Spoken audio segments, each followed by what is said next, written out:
entertainment. All the friendly faces here. So I'm going to talk a little bit about our recently retired Judge Dean Wilson. I'll be brief because there are a lot of stories you can tell about Judge. I first met him in 2001. I could probably tell a few, Lisa could probably tell a few. I'm sure Mr. Risky could tell a lot. The three things that I think, when I think of Judge Wilson, I think of three things. First of all he was former past president, immediate past president, High State Bar Association. I don't know when the last time we had a judge from rural or anybody from rural area. Jim, what was that? 1963. It wasn't somebody from a metro county. So big accomplishment there. Second is his starting of the Perry County Youth Direction Court, which is our drug court, which has been highly successful on the judge. We continue that to this day, and I think that's a very positive step to the county in the direction we need to go with our opioid issues. Third, and probably lastly, he did this for 33 years. I've been doing it for 8 months.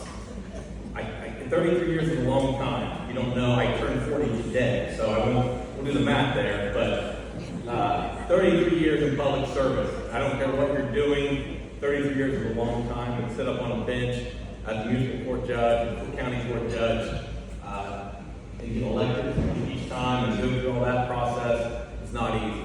So those are the three things I think about when I think about Judge as far as his accomplishments. There's many, many more, but those are just some of the highlights. So with that, I'd like to bring up Mr. Wilson, or Judge Wilson. Judge Wilson on his 33 years of public service to Perry County.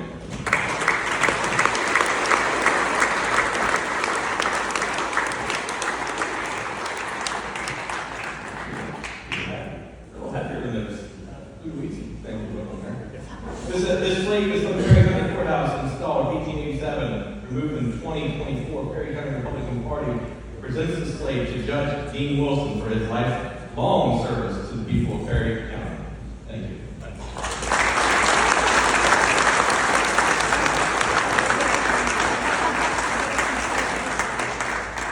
First of all, you cannot do what I did for 33 years without having a fantastic staff.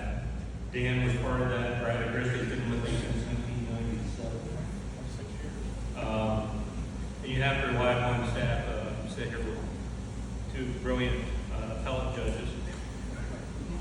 I'm talking to the guys in the back. But you cannot do the service that we've done with the public. Drew touched on the drug court. When I left the drug court, we had 78% of the people that went through drug court successfully completed and stayed clean for 22 years afterwards. The average expenditure that you have for the jail is roughly $30,000 a year to put somebody in jail for locally for that. Our average expenditure for a person in drug court was $3,475. 90% of that was paid with grants. But the only way that you accomplish those statistics is by having an outstanding staff, and I was blessed by having it. So the worst thing I told Craig and Andy here is at its maximum we were running about 5,000 to 6,000 cases a year through that court, and I did that without a magistrate. Once I took the position with the state bar president, I realized I was going to have a magistrate to cover for me on the days I was out. So the numbers justify that, but there's been a change with regard to, and I'm not knocking on law enforcement, so don't get me wrong with this, but the caseload has dropped tremendously with regard to what we have. But the only way we can help people get through this is the drug problem didn't just disappear, it's still there. You have to have the cases in front of you to do that. So anyways, I just want to thank you for the attention, thank you for the privilege of serving you for 33 years, and it has been a distinct privilege to do that. So thank you, have a great evening.